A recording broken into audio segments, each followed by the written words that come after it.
All right, I'm going to play commentary real quick on the trial for Amber Guyger. She is the white police officer that mistakenly walked up to Brotham Jean, which is the black man that was sitting on his couch eating ice cream, watching the game, apparently. She walks in, oh, it's my wrong apartment. I see somebody's in my place, and she shoots him. Now, I'm going to point out some significant inconsistencies in her storyline. So this is basically a perspective from the horse's mouth. And so right now you're looking at her standing, and she is holding all of her police gear. As you notice down here in the bottom, here, this is her backpack, which is going to be pretty significant here in her testimony. That's her bulletproof vest, and I think and her lunch pail. So this is what she's going to appear to look like as she's walking through that door that night. Now, everything is on her left side, apparently because this is officer training that they go through to make sure that their hands are always free to be able to reach their sidearm. So that's the reason why everything is on that side, which is also very important as she goes through her testimony.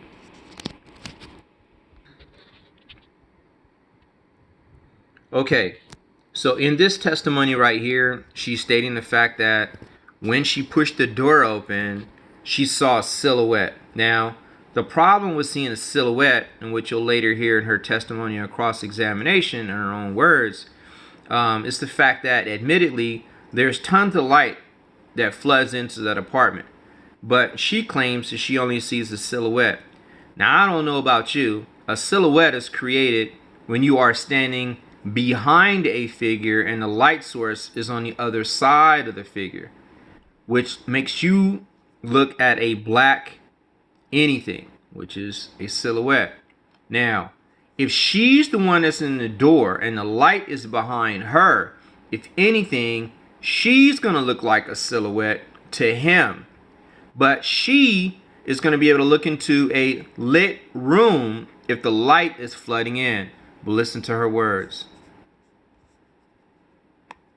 And that's as you're putting the key in? Yes, sir.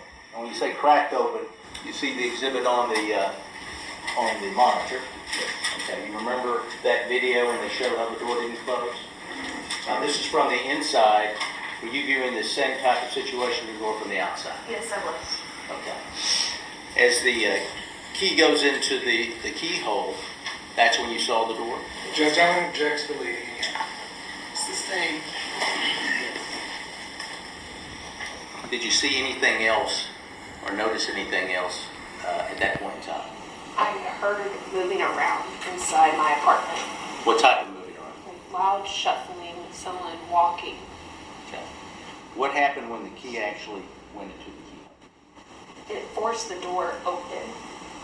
Normally, you have to unlock it and turn it on. Yes, you did. Judge, again, I'm going to object to leading. Judge, I'm just trying to reorient from the prior testimony so we can get through this. But you cannot lead, Mr. Sue. Okay. What do you do normally? When I come home, I just put the key into the keyhole, and then I turn it to the left, and then I unlock or use the door handle and turn it down and push open the door. And what happened this time? What happened was I put the key into the lock. I see that it's cracked open, and at the same time, I'm hearing this moving around. But me putting that the key fob into the lock is pushing the door open, and everything's happening all at once. Okay, let me ask you that. We're breaking this down, but how fast can you tell the jury this is happening? Less than 2 seconds. Now, this is key. That's her attorney, obviously, that is leading her into her storyline as to what's going on. But the timelines is really crucial right here, because this makes a difference on whether or not this is going to be perceived as murder or negligent homicide or manslaughter. Now, murder, you have to show an intent to kill, right? So that means that before I get to the address, I load my gun, I know what I'm going to do when I get there, and I want to kill this individual. Manslaughter, second-degree murder, negligent homicide. All of those are basically a derivative of something that happens once I got there. We got into an argument. I then got angry. And then now I decide to kill you. Now I decide to pick up a knife. Now I decide to use my gun that I happen to have. That's all second-degree murder. Responsibility of the death, but without the keyword of intent. Now, these seconds are huge because it comes down to, one, if you're a cop, did you have enough training? Did you have enough wherewithal to make a different decision other than killing a man? Which, come to find out, she did. She had plenty of options. But that's why this timeline right here is crucial. 3 seconds, 4 seconds, whatever it is, before you were able to take in more information to make a decision. Motions of me doing all this is less than 2 seconds. Tell the jury what you felt inside and what you felt in your brain when you saw those three things happen. I was scared to death. How quickly did that happen? Less than 2 seconds. It was quick. Okay. Why were you scared? I thought I came home and they're inside my apartment. Now, this right here is also important because now she goes into civilian mode. Typical dainty white woman, I guess, that we see on TV that's scared. You know, you hear a noise and, oh my God, what's going to happen? Now, this is a clear contrast as to what actually happens, though. Because if you're scared, it's fight or flight, right? But in her scenario, clearly she did not choose flight. She reached for a gun. I'm going to go head up with whatever this scenario is. It wasn't, I'm so scared, I need to take cover. I need to find refuge. It was none of that. Again, this is where the mind starts making a decision to execute. Which direction did you go? Here she's painting the picture, as you see she's dressed too with her little knit sweater and whatever to make her seem like she's some warm down chick that has no sense of purpose. But no, we know that she doesn't dress like that going to the bar. But that's all strategic and the whole psychological thing for the jury that white America has done over the centuries. Even Lizzie Borden did the same thing, even though she hacked up some folks that we know, right? And she was actually later acquitted. Anyway, with that said, this is huge because we show with this testimony with her own attorney contrasting with the prosecution that she flip-flops. She goes from civilian mode to cop mode. Learning, your heart rate just skyrockets. This feeling you never want to feel again. Your Honor, if the demonstration is over, if I'm asking, can we go It's back? not over, Judge. I'll sit down when it's over. Okay, let's go through the demonstration and we can do the discussions later. Can I Yes. refrain from being interrupted? Well, if But you he instructed- feels the need to object, he I has the understand. right to object. Now, in this next line of questioning, again with her attorney, she's about to state in her own words, and I find this is crucial too, about what she saw once she opened the door and what he was doing, or this supposed silhouette.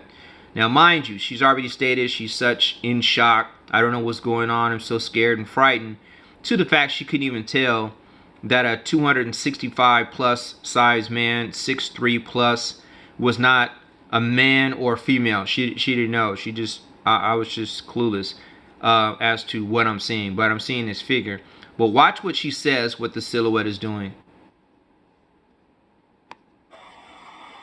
As you were opening, and how did the door get fully open?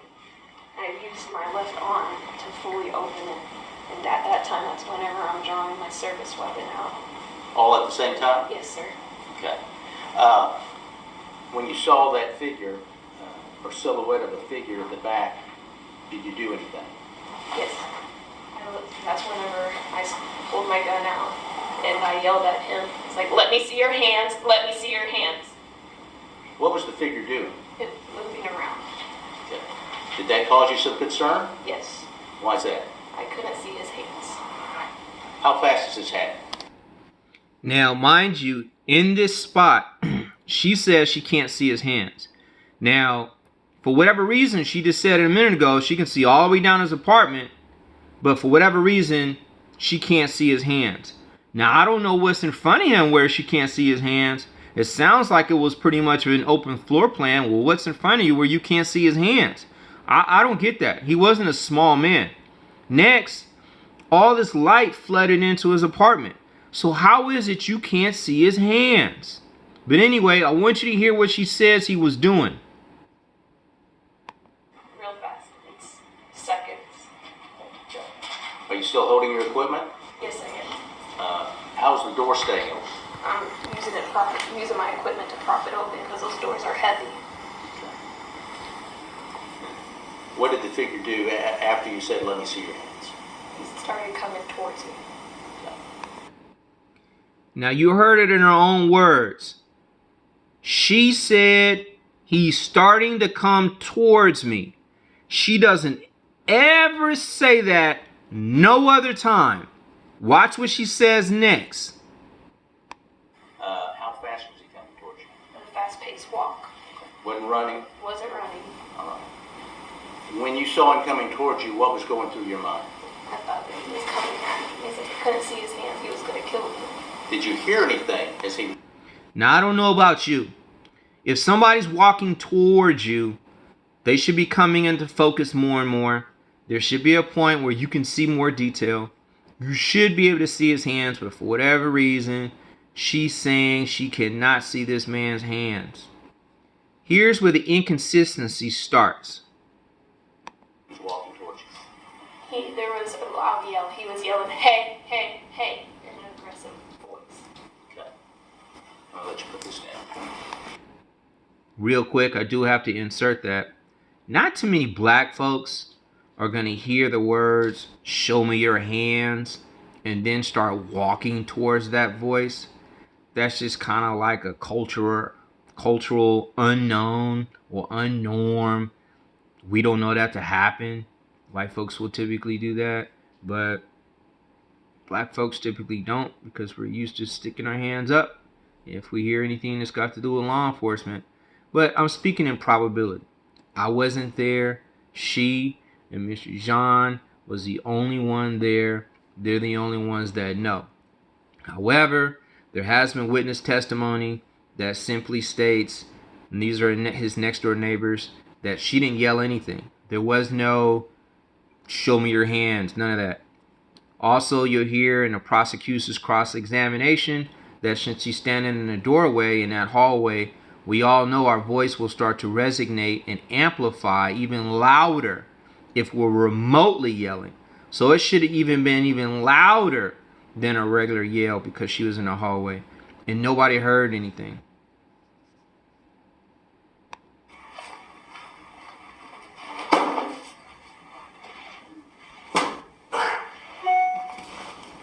Now, first I want to put you over here. You said you saw this figure against the wall and he was moving around. Yes. Can you just demonstrate for us the manner in which you saw the figure moving He around? was just moving around, just pacing back and forth. Okay. And that's what you saw? Now you just heard what her own words said. Pacing back and forth. And she's going in a sideways motion. Now that sounds like somebody was scared. A cat will do that. A dog will do that if you box them in a corner. Side to side. That has nothing to do with the mindset of let me charge my threat. Let me go forward. She just said a minute ago that he started walking towards her. Now all of a sudden he's making left and right turns. So my question is, which is it? Saw when you opened the door. Yes, I did. Okay. And then you described what the commands you told him. Yes. I want you to imagine that you're at, where exactly were you inside the apartment? I was at the doorway. I remember feeling that silver bottom thing on my feet. Okay. So you're at that area, this is the doorway. We talked about this before, haven't we? Yes, sir. Okay. Now, this general area in here, do you feel that's the area as close as this figure got towards you? Yes, sir. Okay. Do you know the length of your apartment from the front door to that back where the figure was is how far? 30 feet. Okay. And I showed you a mark of this about right here. Yes, sir. Okay. Now I want you to first tell the jury exactly how loud you said, "Let me see your hands." I said, let me see your hands, let me see your hands. You had the gun point. Yes, sir. And the figure was moving around as you described. Yes, I have my gun pointed, and I'm saying, let me see your hands, let me see your hands. What were you focused on? Him. Just him? Yes. And then he began coming towards you. Yes. And as he became coming toward you, that's... Now, I don't know about you, but in the last few seconds, I done heard he's coming towards her and he's going side to side. So that sounds like a full-on circle. So it's like, which is it? Now, you'll find in the cross-examination with prosecution that the autopsy does not match her storyline. So I'm really waiting to hear more testimony about that, because he got shot in a different angle and there's other bullets in her room, in that apartment, she can't account for. You heard him speak. Yes. Okay. I'm going to do that now, all right? Yes, sir. Hey! Hey! Hey! And that's at that point whenever I shot. Somewhere in this area. Yes. When you shot, what happened? He fell. Go ahead and tell us.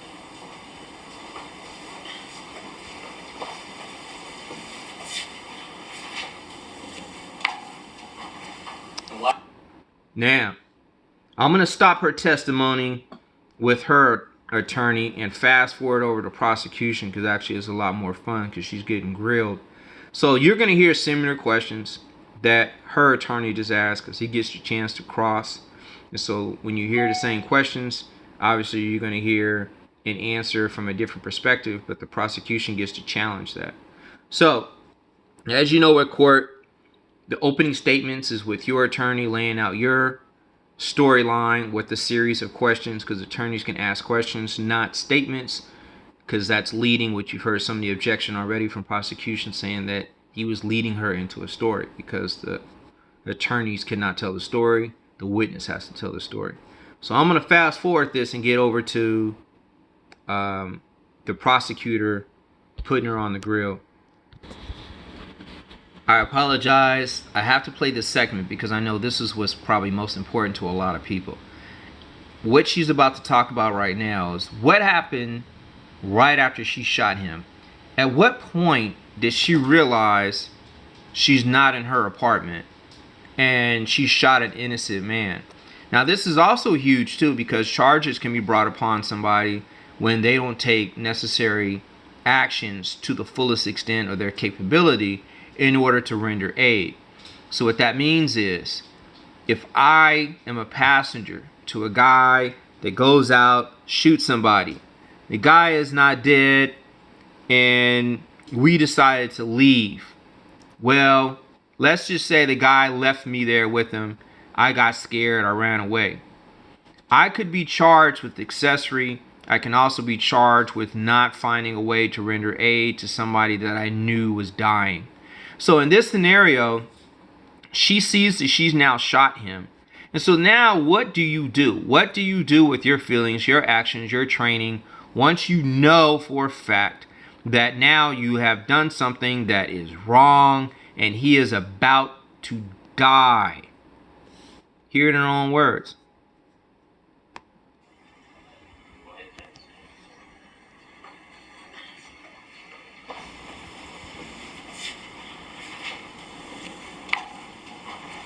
And why did you shoot Andrew?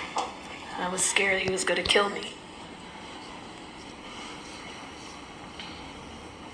We talked about that. You've broken that down. Did it take that long, is what you will walk through? No, sir. It was much quicker than that.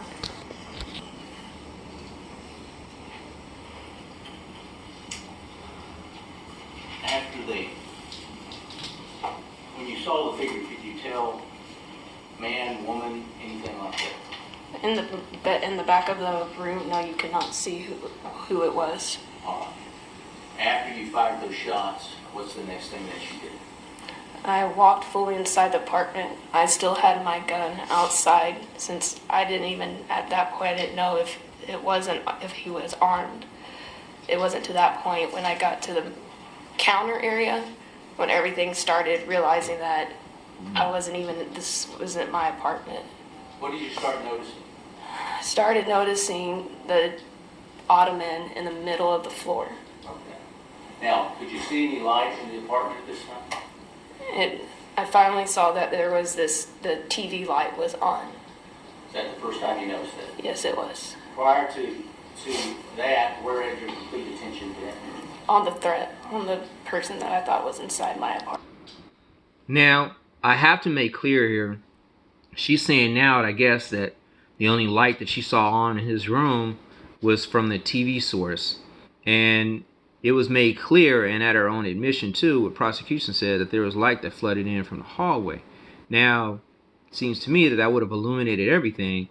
But again, going back on training, because this was an issue too on cross, that you're walking into a room, you see a figure, you hear a figure, you can't see any hands, despite all of these challenges or flags that are coming up. And mind you, this officer was handpicked because she apparently was supposed to be so good at picking out details and certain things. She was put on a certain detail. So with all these flags coming up that indicate danger, she still opted to move forward and enter in the room by herself. But at the same time, you heard her own words. She was so frightened, so scared. She was worried that the guy was going to kill her. But yet still, she still moved forward. As you saw the ottoman and you moved closer to this person laying on the ground, what's the next thing you saw? What do you mean? As you're getting closer, what was going through your mind? As I was getting close, that's when it started hitting me that this guy, I have no idea who he is. And that's when everything it started to spin. I was confused. And that's when I dialed 911. Where were you when you started to dial 911? I was kneeling down next to him. Okay. Did you know what had happened or starting to process what happened when you knelt down next to him? Yes, I started. I knew I had shot him. I wasn't sure where he was hit on his body. Whoa. You'll hear in a minute that this is crucial. She didn't know where she shot him. But yet and still she came back and she'll say where she shot him later on in cross. So again, she's trying to be confusing as to, oh my God, I didn't know all these circumstances are going on. I'm just so confused. But remember, this is not a regular person that just walked in on a home invasion or something like that. This is a police officer of 5 years. She's been in this environment for hours and hours, an average of what, 9-10 hours a day? So don't tell me this is some new scenario for you. Your nerves should be up. You've been through training. This is ridiculous. This is when she starts flip-flopping about, oh my God, I didn't know what was going on, like she was never an officer. But you'll see what the officer thing kicks in later. So right now she's realized she shot somebody, I've made a mistake. Now what do you do? I started doing some compressions with my left hand. What were you doing with your right hand? I was on the phone with 911. Is that when we first heard? Now, she says she's doing compressions with her left hand. Now we saw how much gear she had in her arm just a minute ago, right? You have your thermos or your your lunch, because there was a separate bag for that. You have your backpack and you have your bulletproof vest.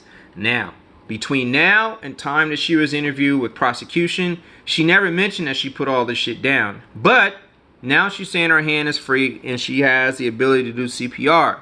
Now the problem is there was no proof that she did CPR. There was no extra blood anywhere. There was no blood spatter on her. So how did you do CPR?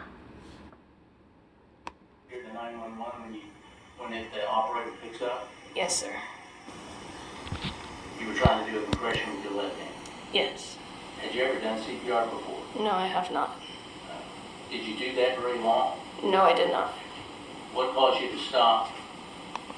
Not to mention, I've never known somebody to attempt to do CPR with one hand. What caused you to stop doing CPR when you were on 911? Dispatcher asked me where I was at. I had no idea where I was at. I had to get up and go outside and look at what apartment number I was. And that's what we hear on the 911 tape when you finally find the number? Yes, sir. How did you do that? I stepped outside and just looked up, and that's when I saw I was in 1478. And did you tell the operator that at that time? Yes. And then what did you do next? I went back to Mr. John. Okay. Do you remember turning on the light? No, I have no idea what part. I had so many thoughts racing through my head. I turned on the light. I have no idea when I turned that light on. Did that happen after the shooting? Yes, it did. You know that for a fact? Yes, I do. As you went back in, where did you go next? I went to sit by Mr. John. Okay. Did you start trying to do a compression at all after that? I started to do a sternum rub on him. Okay. What's a sternum rub? I've seen a lot of paramedics do a sternum rub. A sternum rub is usually you use like your fist and you rub the sternum of someone's chest. Usually that wakes up a lot of people who are unconscious and it hurts. Okay. Why did you want to do that?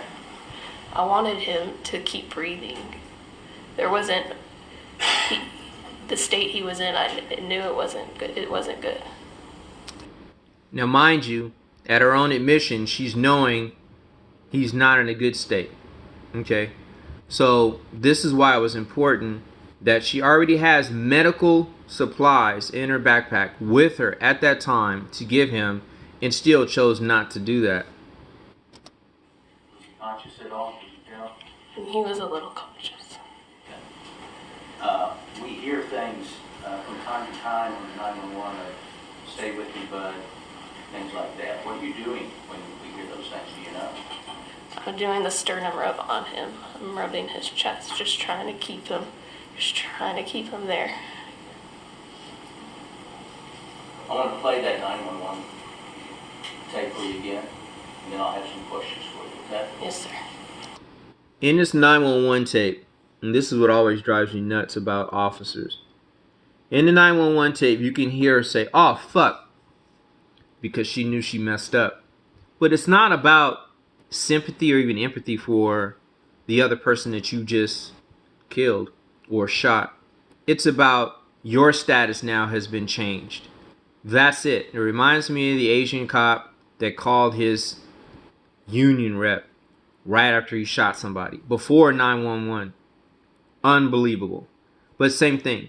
Officers are worried about their status first and then everything else. That's why she constantly says, I think 12 or 13 times, I thought this was my apartment. I thought this was my apartment.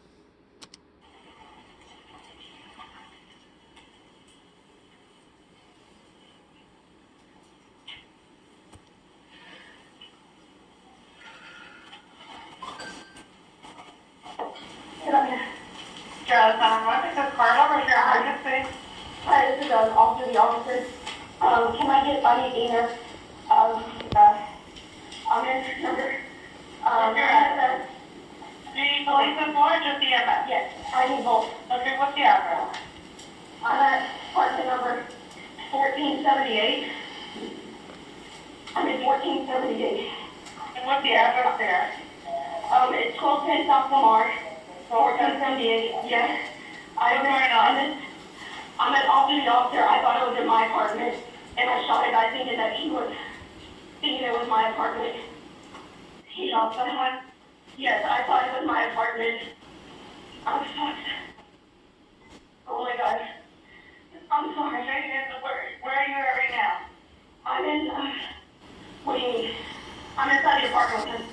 Hey, come on. What's your name? I'm Amber Guyger. I need to get me. I'm in. Okay, we have help on the way. I know, but I'm with my dog. I thought it was my apartment.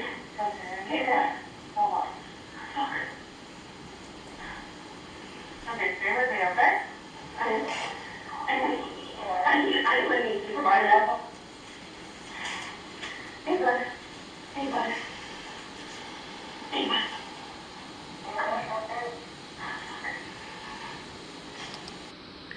Now, I'm just going to speak on this because I'm a murder case junkie and I've heard tons of 911 calls and evidence on cases because it's really unbiased stuff.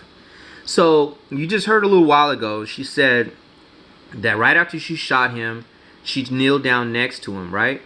And so then she said she tried to do CPR with one hand. Now, this is the 911 call that she initiated after she kneeled down next to him. If you notice in her breathing, there's no interruption in none of her verbiage at all whatsoever that would indicate movement or pressing down on something, because you got to have a certain amount of pressure in order to even do CPR, let alone with one hand. So this whole rubbing thing is probably likely, but doing CPR, highly unlikely. That's important because it's like, are you doing the most that you can do, that you're trained to do, in order to save this man's life? And constantly throughout this evidence is proof that she's not and she doesn't. I thought it was my apartment. I understand. We don't I talk thought about it was my apartment. Come on. Hurry, please. They're on their way. I thought it was my apartment. I thought it was my apartment. I could swear apartment on the third floor. Okay, understand. No. It was my apartment. It was my apartment. It was my apartment. I thought it was my apartment. And then what's the gate code there? I don't know. I don't know. You don't know. Okay, in all due respect to time, I am going to fast forward this because she says, I thought this was my apartment a gang of times. It's like she had to convince herself, or she was stuck in that moment. She wasn't processing shit else. And oh my God, how do I get out of this situation?